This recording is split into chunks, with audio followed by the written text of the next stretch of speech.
Oke, Assalamualaikum warahmatullahi wabarakatuh. Selamat siang ya, atau kapanpun video ini diakses.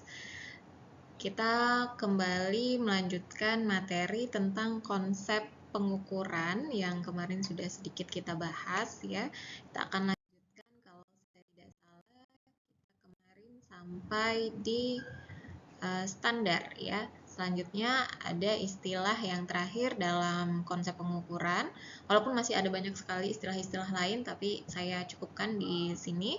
Di istilah kalibrasi, saya yakin sekali kita sudah sangat familiar dan sering mendengar istilah kalibrasi.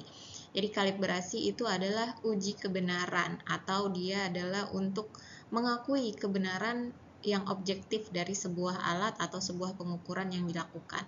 Jadi misalnya ada alat ukur, kemudian kondisi awal sebelum kita gunakan itu harus dinolkan terlebih dahulu, atau biasanya kita bilang di reset terlebih dahulu. Fungsinya apa? Fungsinya adalah supaya hasil pengukuran yang dilakukan oleh alat ini itu dia mendapatkan hasil yang benar penunjuknya. Kalau kita menggunakan skala penunjuknya harus 0 gitu ya, supaya ketika kita mengukur kita mendapatkan hasil yang sesuai, tidak bertambah atau tidak berkurang. Misalnya logikanya kita punya timbangan nih, timbangan itu skala awalnya harus 0 gitu ya. Ketika dia 0, maka ketika kita mengukur berat benda, maka dia akan menunjukkan hasil yang sebenarnya 1 kilo, 2 kilo, dan seterusnya. Tapi kalau dari awal dia tidak terkalibrasi ataupun tidak 0 atau tidak berada pada standar objektif pengukurannya, maka si benda yang tadi diukur ini akan mendapatkan hasil yang berbeda. Harusnya dia mendapatkan 1 kg, tapi ternyata karena alatnya tidak terkalibrasi, tidak 0, maka dia ada plus sekian, misalnya 1,1 kg, atau malah bisa jadi kurang 0,9 kg, misalnya seperti itu.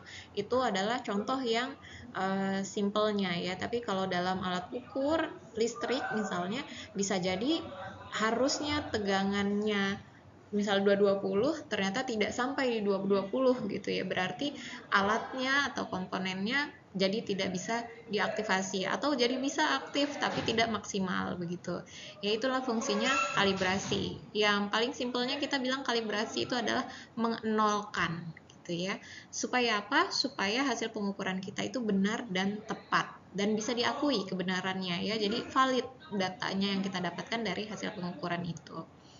Ya, itu kekurangan dari istilah-istilah dalam pengukuran yang kemarin kurangnya belum kita bahas ya. Ini hanya satu penambahan saja.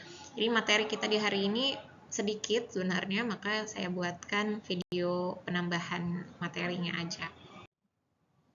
Nah, ini adalah penjelasan ya dari yang kemarin sudah banyak saya sebutkan, banyak saya jelaskan, bahwa pengukuran itu harus kuantitatif, harus bentuknya nilai, tidak boleh kualitatif, tidak boleh hanya bagus, pokoknya alatnya bagus, alat ukurnya bagus, datanya bagus gitu. Nah, itu adalah kualitatif ya, karena bagus itu kualitatif, quality. Tapi kuantitinya, bagusnya nilainya berapa? Nah, itu harus klasifikasikan lagi.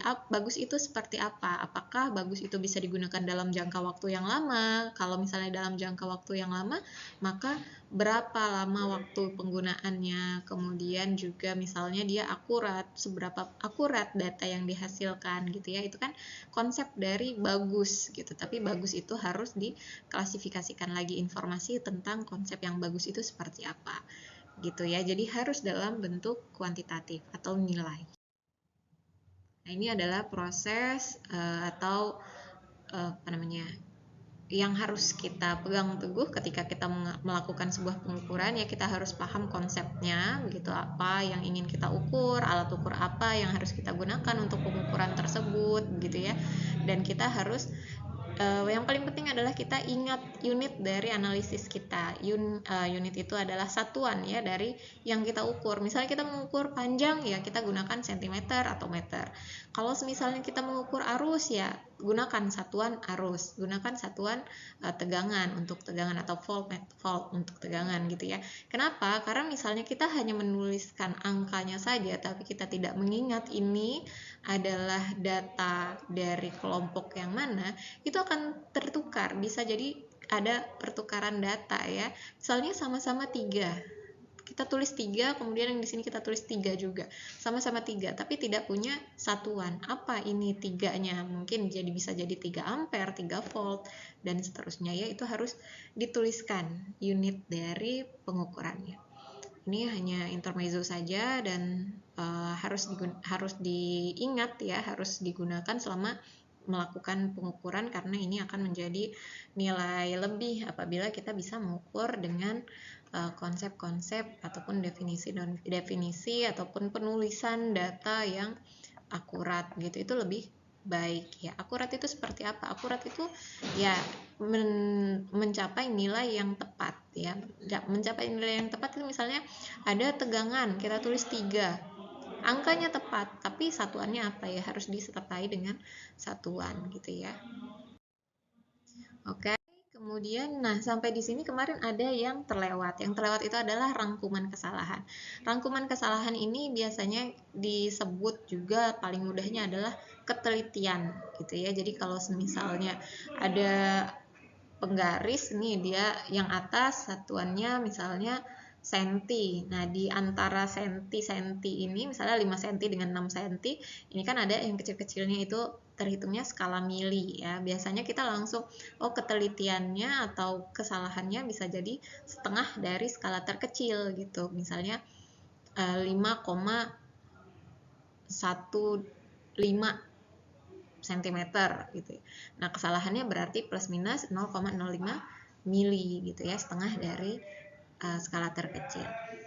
Nah, kalau misalnya dalam sebuah siklus pengukuran atau di sini ada pengukuran tegangan ya, ada sebuah rentetan data yang dilakukan, ternyata didapatkan hasil pengukuran tegangannya itu 117,02, 11, 0,08 dan 0,03. Yang harus kita lakukan pertama kali untuk mendapatkan rangkuman kesalahan atau rangkuman kesalahan itu bisa jadi nilai pengukuran ini harusnya bisa jadi lebih tinggi atau lebih rendah dari skala yang kita ukur, yang kita amati gitu ya. Nah, yang pertama dilakukan adalah hitung dulu tegangan rata-ratanya. Rata-ratanya gampang ya, kita tinggal jumlahkan 117,02,11 tambah 0,8 tambah 0,3 gitu ya. Ini ditambahkan semua datanya dibagi dengan jumlah banyaknya data ada berapa, ada 1, 2, 3, dan 4. Berarti tinggal untuk mendapatkan tegangan rata-rata kita tinggal dijumlahkan kemudian dibagi dengan 4. Nah, yang berbeda adalah setelah kita mendapatkan nilai rata-rata, kita akan mencari bagaimana rangkuman kesalahannya. Cara untuk menghitung rangkuman kesalahan adalah nilai maksimum. Jadi tadi kita punya data di sini sudah saya tuliskan ya untuk rata-rata. Di sini kita punya 4 data. Nilai maksimum itu maksudnya nilai data yang paling tinggi. Nilai data yang paling tinggi ini di sini ada 117,11. Kemudian dikurangi dengan nilai rata-ratanya. Kalau tadi di data kita yang di sini ada nilai rata-ratanya adalah 117,06. Nah, ketika dia hasilnya 06, berarti di sini kita masukkan ke rangkuman kesalahannya 117,11 dikurangi 117,06. Kita dapat 0,05 volt. Ini adalah rangkuman kesalahan rata-rata atas. Maksudnya pada nilai yang tertinggi kita akan bisa dapat kesalahan itu lebih 0,05 atau kurang 0,05 volt dari 117,11. Ini yang paling tinggi, data yang paling tinggi. Sedangkan data yang paling rendah, paling bawah, kita lihat di sini, data yang paling kecil di antara 4 data ini adalah 117,02. Untuk mengetahui nilai yang paling bawah, kesalahannya bisa naik atau turun berapa nilainya, itu adalah dengan mengurangi nilai rata-ratanya yang tadi 117,06 dikurangi nilai paling kecilnya 117,02. Jadi kita dapat 0,04 volt. Maka di antara nilai yang paling bawah ini tadi ada nilai atas, ada nilai bawah. Nah, yang di nilai bawah ini bisa jadi dia lebih 0,04 atau kurang 0,04. Nah, sedangkan untuk rata-rata semua data yang ada 4 data tadi, data ini ya, rangkuman kesalahan rata-ratanya berapa? Rangkuman kesalahan rata-ratanya tinggal dijumlahkan saja. 0,05 ditambah 0,04 dibagi 2 atau setara dengan 0,045. Nah, ini data ini adalah rangkuman kesalahan rata-rata. Jadi semua data, di situ ada 4 data tadi. Setiap 4 data ini bisa jadi dia kurang 0,45 atau lebih 0,045. Jadi bisa naik, bisa turun datanya, bisa lebih atau kurang. Atau biasanya kita tuliskan sebagai tanda plus minus gitu. Bisa nggak? Plus minus 0,045. Misalnya di sini datanya adalah 117,02 ya, 0,02 plus minus 0, aduh susah banget nih, 0,045 ya, agak susah. Nah, ini adalah datanya. Satuannya apa? Satuannya volt gitu. Jadi di data yang pertama 117,02, rangkuman kesalahan di data pertama adalah 117,02 plus minus 0,04 gitu. Nah, misalnya sekarang saya tanyakan untuk data percobaan ketiga, rangkuman kesalahan rata-rata tapi yang atas. Jadi kalau atas itu berarti yang positif ya. Yang atasnya berapa? Nah, ini tinggal kita lihat.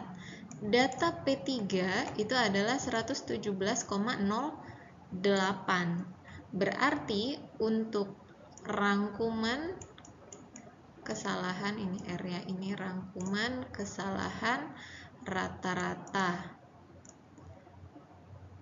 atas untuk P3 adalah 117,08 ditambah, ini sorry ya tulisan saya agak jelek karena pakai mouse, 0,08 ditambah 0,045.